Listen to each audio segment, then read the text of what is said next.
Na palavra de Deus está escrito: de graça recebeste, de graça dai.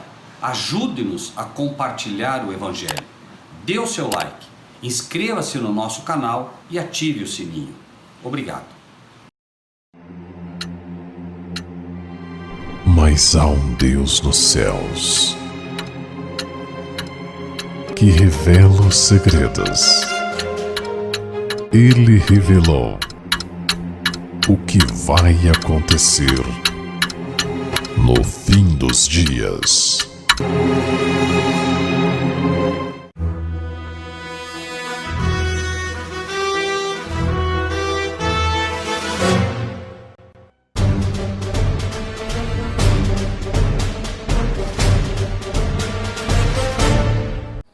Sínodo da Amazônia.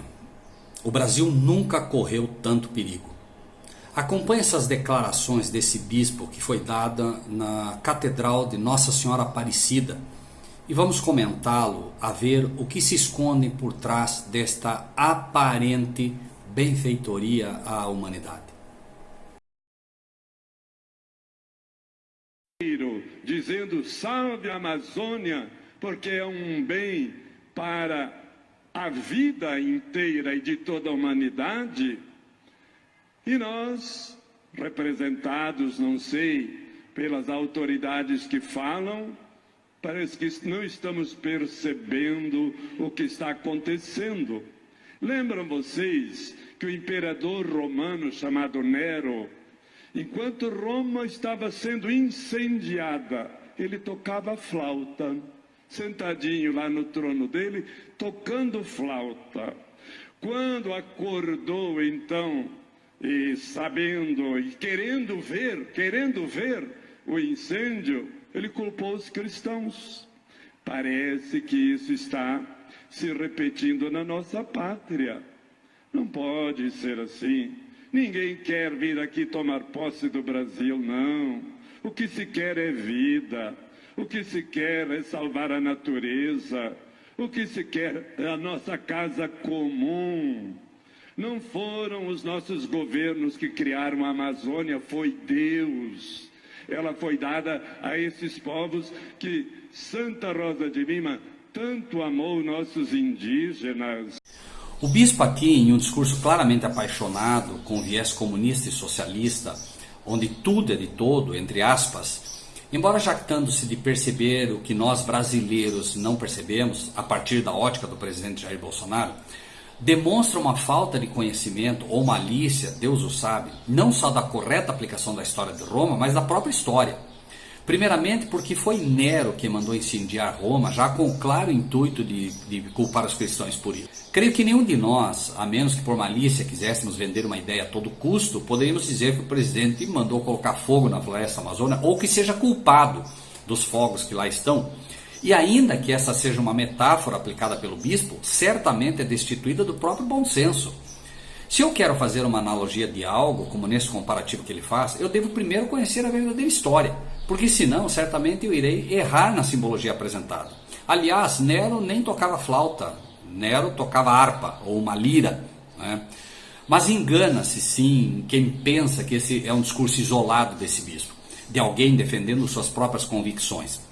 Esse bispo é apenas mais uma voz unida ao coro de Macron, da França, de Merkel, da Alemanha, e de mais centenas e milhares de presidentes, governantes, líderes de todas as nações e entidades, inclusive da liderança católica e do Vaticano, sendo todos, no final, marionetes ou meros peões em um jogo que tem o Papa Francisco como a principal força por trás de toda essa questão, cujo objetivo final é implantar um reino mundial, a nova ordem mundial, onde o mesmo é a figura central. Reino mundial, nova ordem mundial, atente para isso. Veja que Apocalipse, no capítulo 17, versículos 12 e 13, diz o seguinte: e os 10 chifres que viste, 10 poderes, 10 reis que viste, são 10 reis, que ainda não receberam o reino, mas receberão poder como reis por 1 hora, juntamente com a besta. E diz mais o texto: estes têm o mesmo intento e entregarão o seu poder e autoridade à besta. Apocalipse 17, 12 e 13. Note então o que está realmente acontecendo. Enganam-se também todos que imaginam que este é um discurso com viés político e ideológico defendendo o direito à esquerda. É um engano. Existe hoje uma discussão sobre isso. Alguns acusam o Papa de ser de esquerda, etc, etc, etc. Não é esse verdadeiramente o viés que nós devemos olhar. Veja, o discurso em defesa do meio ambiente, do qual o Sínodo da Amazônia é apenas mais uma peça, esconde nas entrelinhas do mesmo um perigo muito maior do que se pode imaginar, onde o mundo inteiro logo se verá envolvido em um conflito nunca visto. Sei que são palavras pesadas, mas acredite no que eu lhe digo. Veja, Apocalipse 13:7. Foi-lhe permitido fazer guerra aos santos e vencê-los, e deu-se-lhe poder sobre toda tribo, língua e nação. Veja, agora, por que os olhos das lideranças mundiais se voltam nesse momento para o Brasil? Se o Brasil não é considerado uma potência como os Estados Unidos, China, Alemanha, Inglaterra, etc, etc, etc. E por que o Sínodo da Amazônia nesse contexto? Afora o interesse do ministério existente, afora o interesse em nossos lençóis freáticos e nas riquezas do nosso solo, por um momento tente ver esta situação sob o olhar de Deus, ou seja, sobre o prisma espiritual. Deixe-me lembrar a você que a palavra de Deus diz que nossa luta não é contra a carne e o sangue, mas contra os principados e potestades nas regiões celestiais. Deixe-me lembrar ainda a você que nós somos ainda a maior nação católica do mundo. Embora o catolicismo aparentemente tenha diminuído muito no Brasil, com o êxodo de milhões de católicos para as fileiras das igrejas evangélicas, pentecostais e protestantes, todas estas igrejas e pessoas são ainda, em menor ou maior grau, católicas. Porque o catolicismo, no final das contas, tem suas doutrinas básicas pelas quais todo aquele que as crê está inserido na comunhão católica. O próprio ecumenismo defende taxativamente que se você é batizado na Trindade, você é católico, você é aceito no seio da Igreja Católica. Deixe-me lembrar a você ainda que todos os países como Estados Unidos, China, Brasil e todos os demais que você queira aqui mencionar, são países chamados de estados laicos, com exceção do Vaticano, que é um país como uma monarquia regida por um sistema religioso político, onde a religião e seus dogmas é leis e leis que o regem. E aí entramos no que realmente está buscando, através da união de todos pela proteção ao meio ambiente. O que se objetiva realmente com isso? O Sínodo da Amazônia, como dito, é apenas mais uma peça integrante da última encíclica do Papa Francisco, denominada Laudato Si, que busca juntar não apenas os representantes de todos os países, mas busca criar uma consciência coletiva envolvendo todas as entidades e pessoas, desde crianças, tendo a Greta como ícone, como vocês viram, a idosos, para que se engajem nessa empreitada. Esta encíclica, que dita as diretrizes para o estabelecimento desta consciência coletiva, um pensamento universal, desnecessário seria dizer que são diretrizes não civis, mas sim religiosas, e que partem de um líder religioso, cuja meta final é, sem absolutamente nenhuma dúvida, vender uma religião mundial que irá finalmente tirar de você não apenas a soberania como cidadão de um país, mas principalmente tirar o seu livre-arbítrio de escolher e adorar a Deus conforme os ditames da sua consciência. E tudo isso sob o disfarce do bem da casa comum ou da liberdade religiosa, que no final das contas nada tem de liberdade religiosa, que é o termo que a encíclica usa, casa comum para o planeta Terra. Ou seja, você deve finalmente sacrificar suas convicções de patriotismo, suas convicções ideológicas e políticas, finalmente suas convicções religiosas em prol de um, entre aspas, bem comum, mas que agride finalmente o maior e mais precioso bem outorgado ao ser humano por Deus, que é o livre-arbítrio, ou seja, o poder de escolha que pertence unicamente ao ser humano. Você tem o livre-arbítrio da parte de Deus para escolher o que quer crer e quem quer seguir. Inclusive, se você quiser seguir o diabo, Deus te permite. Claro que ele se entristece, você vai colher os frutos dessa decisão, mas ele permite. É o livre-arbítrio. Agora, você não acredita no que está sendo dito aqui? Veja alguns pequenos trechos da encíclica Laudato Si. Permita-me ler para você. Unidos por uma preocupação comum. É o artigo número 7. Essas contribuições dos papas recolhem a reflexão de inúmeros cientistas, filósofos, teólogos, organizações sociais que enriqueceram o pensamento da igreja sobre essas questões. Veja que é puramente, então, uma encíclica religiosa, como temos dito. Mas não podemos ignorar que, diz ele, também fora da Igreja Católica, noutras igrejas e comunidades cristãs, e aqui vem o ecumenismo, bem como noutras religiões, se tem desenvolvido uma profunda preocupação e uma reflexão valiosa sobre esses temas que a todos nós dizem respeito. O urgente, artigo 13, o urgente desafio de proteger a nossa casa comum, novamente, veja, o bem comum é a terra, inclui a preocupação de unir toda a família humana na busca de um desenvolvimento sustentável e integral, pois sabemos que as coisas podem mudar. Veja só, aqui é um apelo à família, é um apelo a todos para que tenham essa consciência. Artigo 199. Quero lembrar que os textos religiosos clássicos podem oferecer um significado para todas as épocas, possuem uma força motivadora que abre sempre novos horizontes. Será razoável e inteligente relegá-los para a obscuridade só porque nasceram do contexto de uma crença religiosa? Veja que aqui ele plenamente consciente de que essa é uma encíclica, né, que dá diretrizes completamente religiosas. Ele procura aqui disfarçar esse fato, mostrando que, embora sendo uma crença religiosa, elas não podem ser relegadas, né, à obscuridade, não podem ser simplesmente deixadas de lado. Por quê? Porque hoje os Estados Unidos da América, mais do que qualquer outro país, preza pela liberdade religiosa e não permite que assuntos de cunho religioso interfiram nos assuntos civis. Mas isso vai mudar. Isso vai mudar. Essa emenda constitucional vai mudar por pressão papal, acredite. E o Papa já sabe disso, tanto é que ele já começa a preparar a vacina para tudo isso. Agora veja que se havia alguma dúvida quanto ao teor puramente religioso da encíclica, não deve haver. Devo lembrar você também de algo interessante, que foi apenas quando o poder civil e o poder religioso se uniram é que Cristo pôde ser morto. O Sinédrio, ou seja, o poder religioso, pediu a morte de Cristo, né? E para que isso acontecesse, tiveram que ir a Roma buscar o amparo do poder civil. Isso está acontecendo novamente. A união que está ocorrendo hoje entre religião e Estado terá o mesmíssimo desfecho. Sei que pode parecer absurdo para você num primeiro momento, mas apenas guarde por enquanto o que estamos te falando e procure acompanhar o que está acontecendo. União entre Estado e religião acontecendo, os Estados Unidos se fortalecendo dia a dia, né, juntamente com o Vaticano, e o desfecho será esse: a besta que sobe do mar, juntamente com a besta que sobe da terra, unindo-se para cumprir os propósitos da primeira besta. Artigo 204 da encíclica papal Laudato Si.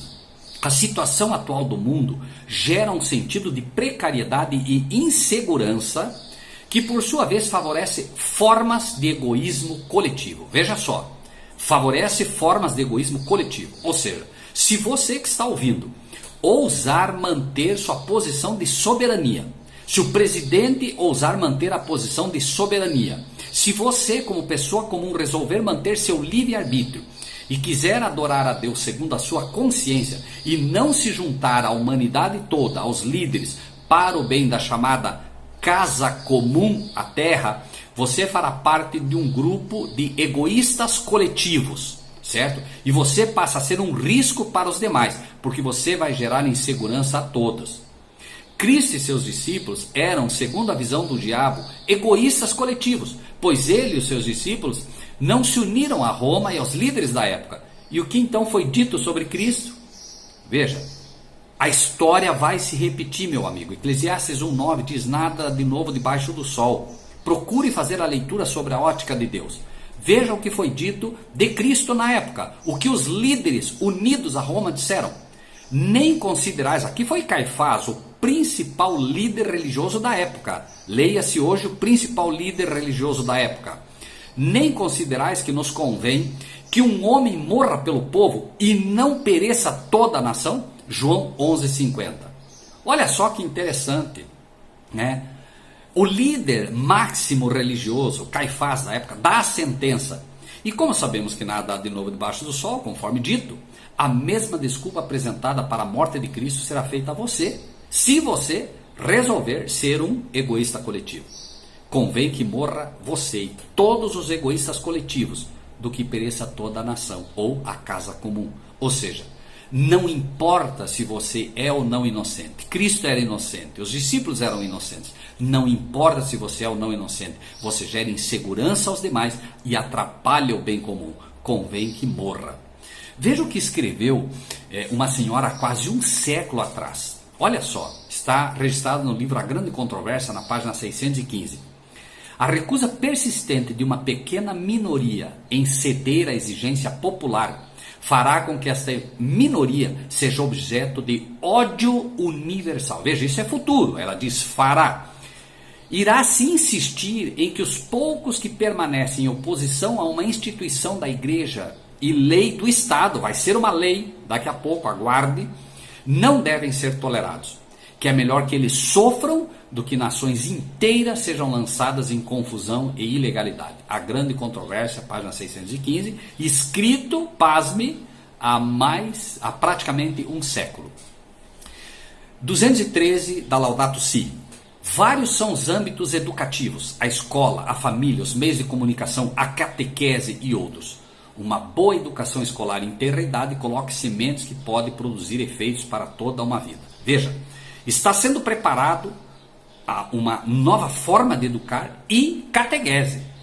Prepare-se então para ser catequizado, a menos, obviamente, que você prefira ser um egoísta coletivo. Curiosamente, em linha com esse discurso está o da liberdade religiosa. Olha que interessante, a liberdade religiosa tão apregoada hoje pelo papado e pelas lideranças religiosas hoje, é o contrário do que se propõe. Por quê?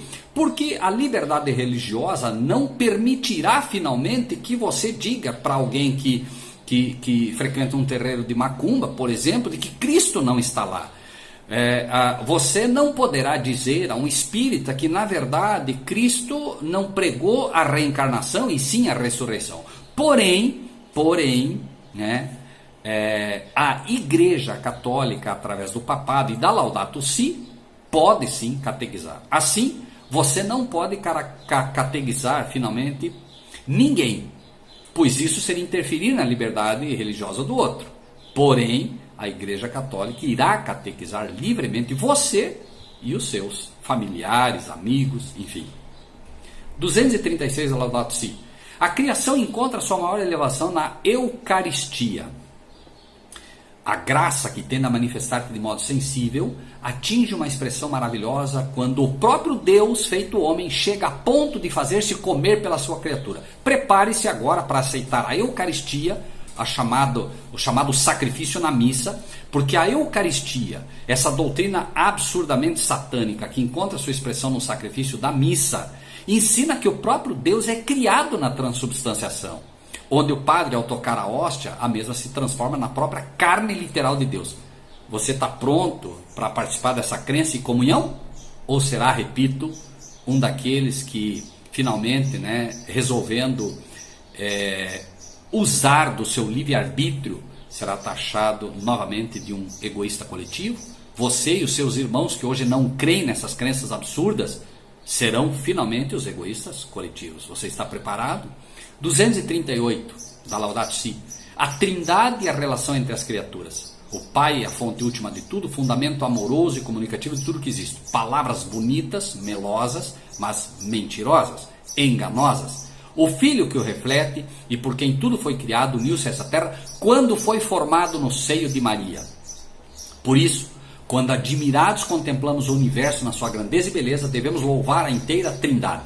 Veja só, a Trindade agora traz nas suas linhas finais, vejam bem, nas suas linhas finais, como uma amarga sobremesa ou como livros e filmes guardam para o final o ápice do seu roteiro, também encontramos aqui de fato o verdadeiro objetivo de toda essa encíclica. No bojo da Trindade virá Maria. Você está preparado para agora crer que Maria de fato faz parte da Trindade, que faz parte da divindade?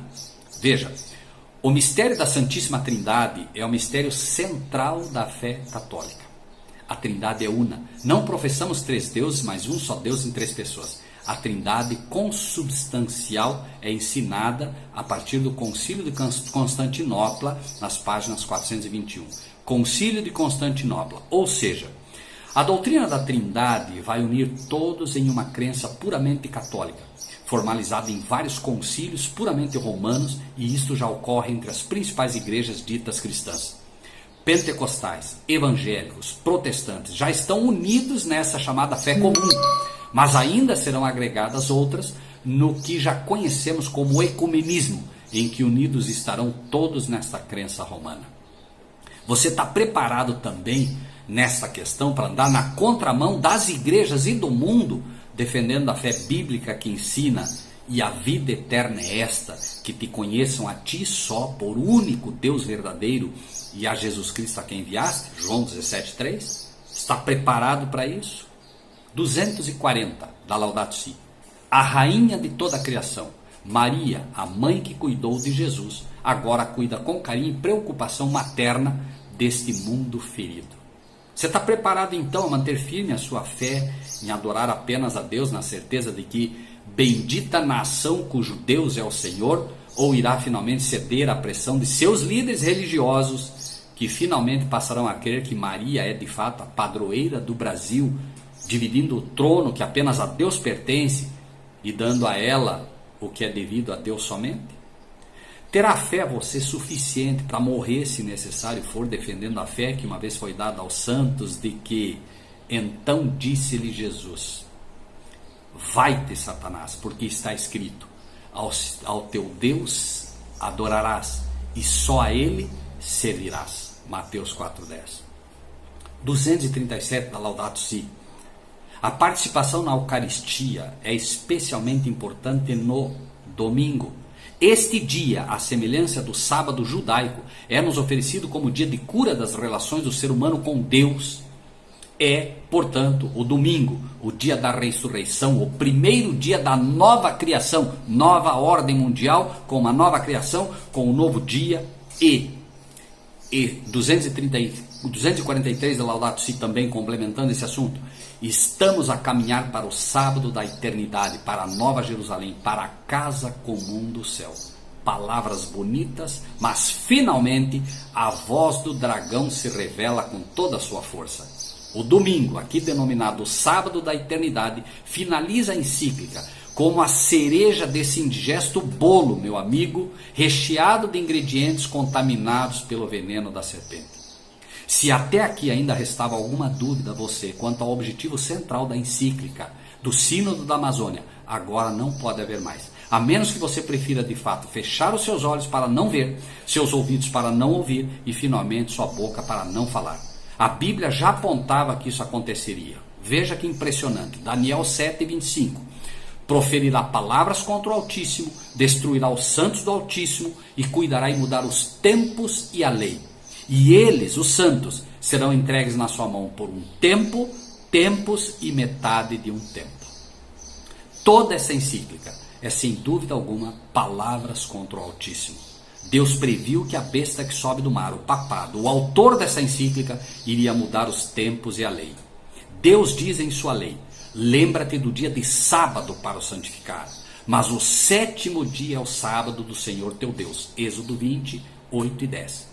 Diz o papado: guardai domingos e festas. Está você preparado para o que virá? De um lado, palavras bonitas e melosas, vindas, porém, diretamente do trono de Satanás, convidam você a caminhar juntamente com o Papa, com os líderes religiosos, os líderes das nações, o mundo inteiro, para o domingo da eternidade, para a nova Jerusalém, construída com material humano, crenças e doutrinas humanas, assim como a Torre de Babel, para tentar chegar-se ao céu. Do outro lado, palavras firmes e por vezes duras convidam você a alistar-se ao lado da minoria, pisando nos espinhos que Jesus pisou, levando sobre si o estandarte de Cristo, fundamentado na palavra de Deus, na sua lei, em direção à verdadeira Jerusalém celestial. A guerra está decretada, não se engane, e será contra aqueles que se mantiverem firmes ao lado de Deus, aqueles que contra as leis do Papa escolherem as leis de Deus. Apocalipse 12:17. E o dragão irou-se contra a mulher e foi fazer guerra ao remanescente da sua semente, os que guardam os mandamentos de Deus e têm o testemunho de Jesus Cristo. É hora de escolher, meu amigo. Você que me ouve hoje e que me ouvirá um dia. É hora de escolher. Lembre-se, porém, que a Torre de Babel, construída com material humano, com a promessa de alcançar o céu, foi destruída, não sem antes Deus ter confundido a fala daqueles que contra ele se rebelaram. Assim como confusa finalmente será esta encíclica a todos os que nela confiarem, buscando outro caminho ao céu que não seja aquele que disse: eu sou o caminho, a verdade e a vida. Deus te dê sabedoria para entender os tempos em que vivemos e, sobretudo, a coragem e força para posicionar-se ao lado da minoria. Aqui está a paciência dos santos. Aqui estão os que guardam os mandamentos de Deus e a fé em Jesus. Apocalipse 14:12.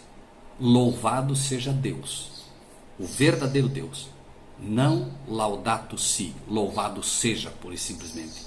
Louvado seja o Deus de Abraão, Isaque e Jacó, o Deus único e verdadeiro, que tem alertado o seu povo sobre o que viria e te dê força para escolher a verdade. Obrigado pela sua atenção e que esse Deus te abençoe.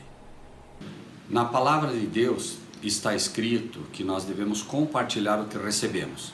Assim, se você gostou desse vídeo, dê o seu like, inscreva-se no nosso canal e ative o sininho.